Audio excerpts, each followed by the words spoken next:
Ladies and gentlemen, welcome back. Today we have episode 8 of the Halftime with Bizzy podcast. I'm super stoked that we have now done 8 in a row. I have a couple guests lined up for the 9th and 10th episode, so the streak will keep continuing of weekly Friday uploads. Today's guest is somebody who has been getting a lot of attention on Twitter lately for the maps that she's been porting over and for the maps that she's been creating. Today we have LillyKyu, and I'm sure many of you watching this have seen her name on Twitter somewhere, or you've definitely come across her Steam Workshop submissions because she has been grinding. Today we kind of talk about the beginnings of her journey with creating maps and what got her started with creating maps, how she started getting into CS, what her first workshop map submission on the Steam Community Workshop was that actually started this whole spiral of insane maps. Before we get into the episode, I just quickly want to say she does have this thing called Ko-Fi. It looks like it was inspired sort of by Patreon. There will be a link in the description and you can go and support this, if you want to shoot her a couple bucks and, just support her and what she does for the CS community. And upon donating too, you also get a free exclusive map that isn't out to the public yet. Early access map, supporting someone who does cool things for the community. The W's all around. So we're going to jump right into the episode, everybody. Thank you for tapping in, and I hope you guys enjoy episode 8 with LillyKyu. Cheers, and we'll see you in the outro.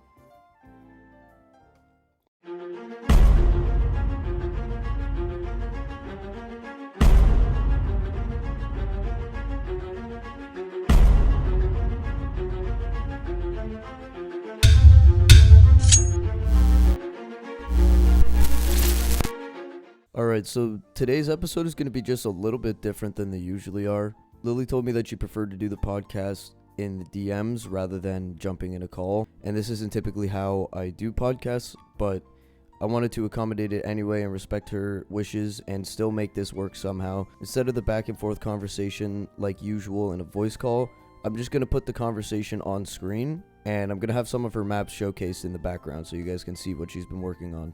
So, as per usual, I started off the podcast the same as I typically do. I said a lot of people have been interested in hearing about you and your story in regards to what you do in the workshop for the community of CS.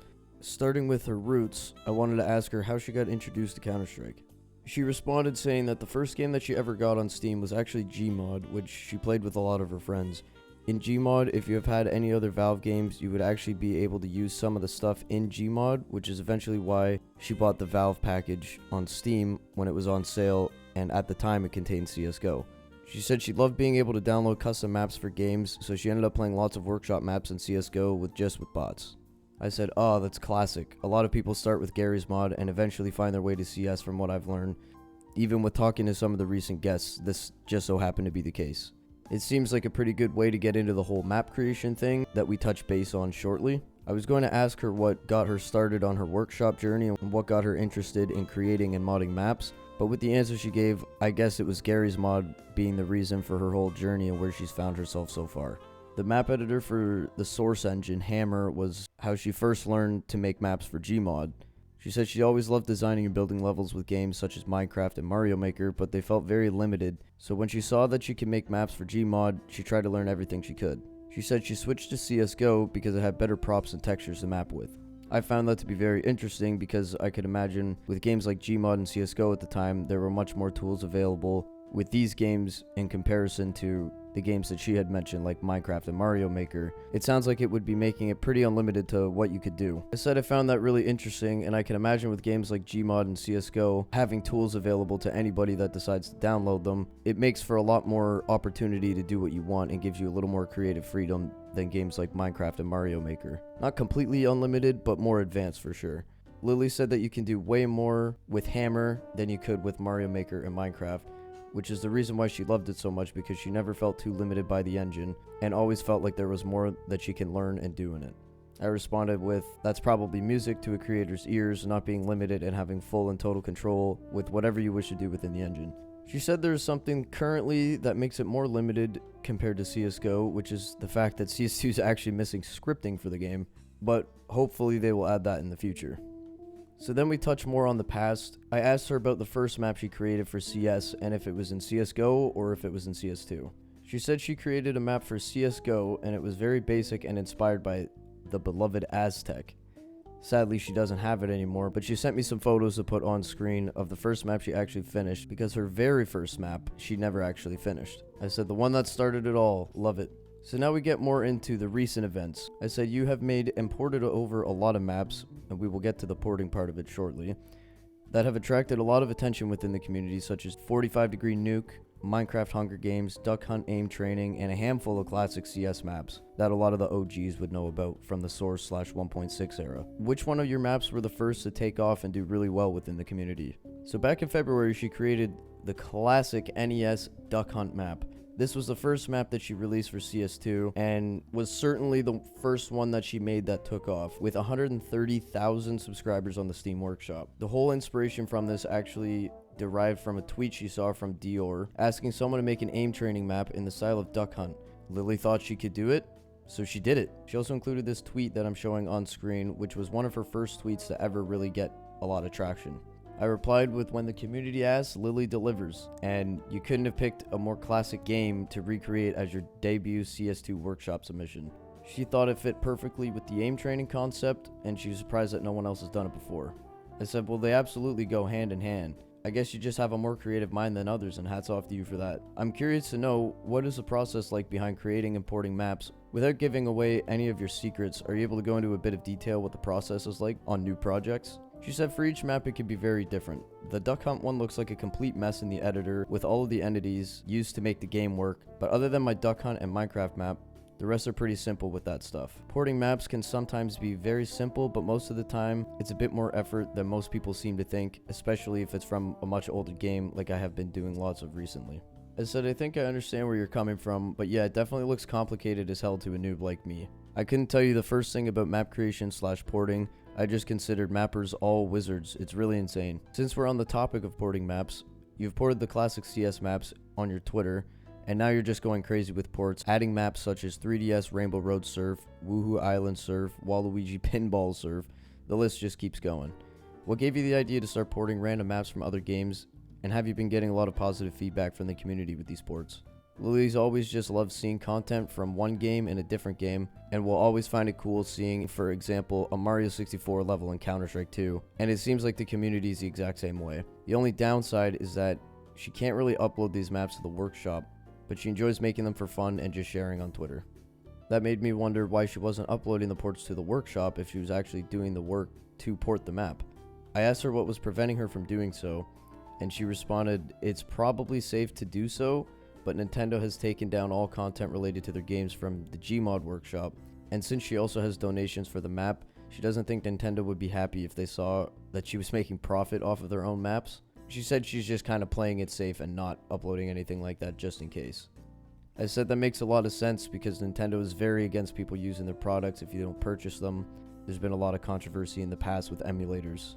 I then asked her, what does it feel like seeing big creators play your maps and show you some love on Twitter? She's been having a lot of eyes on her lately from big names in the community. I was wondering if this helped her form any relationships with some of the big name creators in Counter-Strike.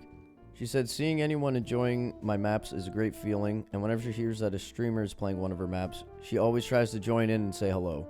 She finds it surreal that people she's always been watching are now playing and talking about her maps. I said, especially when it all happens so fast, you have caused such a big buzz in such a short amount of time. It's really amazing to see. I said, do you have any long or short-term goals, or do you even have plans on turning this into a career?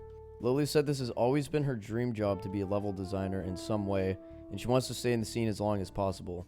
It's very inconsistent, so it's hard to tell how long she could pan this out to be a career, but she's going to be trying her hardest to make it last. I said, with the community backing you as they are now, and your determination and drive to do what you're doing, and have been doing for a long time already, keep chasing your dreams because you could very well make this a reality one day career-wise. Shifting back to the Twitter conversation, she's been on Twitter for just over a year and has accumulated over 10,000 followers. First and foremost, congratulations and thanks for what you do to keep us CS fans tied into the game. Did you ever expect such an accepting community and all of the attention that came with it, or did things kind of just turn out this way? Lilly said she never expected this much support from everyone. From playing CS, she always met the most toxic people, so it's nice to see how everyone on Twitter ended up being the exact opposite. She gets a lot of positive comments, and it's very hard to read them all, but she always tries to. I said, I'm a big believer that anyone walking the face of this earth is capable of achieving anything that they put their energy into 100%. There's surely a good amount of toxic people to be had in the CS community, as we all know. But when you can look past that, there are a giant group of tremendous people in the community. It's awesome to see from the outside looking in how much people respect you, but to hear from you too is super amazing. And for the last part of the episode, as per usual, I like to give the guests the floor, and they can plug any projects they're working on or promote anything they'd like, giving shoutouts, that sort of thing. So if there's anything that you'd like to share with the listeners, please do so. She said the only thing that she wants to plug is her Ko-Fi, which is where she takes donations for doing all of her community workshop submissions. She also gives early access to maps that she's created, so you could be a lucky one and get access to a map that isn't on the workshop available for everybody yet. Alright guys, thank you very much for checking out today's episode. It's super awesome having LillyKyu on. For me anyways, Counter-Strike has been one of those things that, you know, kind of separate me from the real world, we'll call it. When I see people doing cool things like this, I don't know, it just kind of hits a certain place with me, because I feel like sometimes you got to step back from real life and stuff like that, and, you know, go focus on something that makes you happy and whatever. And I've always been into playing workshop maps and stuff. To see someone such as LillyKyu, or anyone for that matter, doing cool things and putting creative ideas into map submissions and, you know, bringing something new to the table, I fucking love it, because it just brings more life out of the game. Even though there's plenty of life to be had in Counter-Strike already, it's just like the little cherries on top, you know. It's awesome.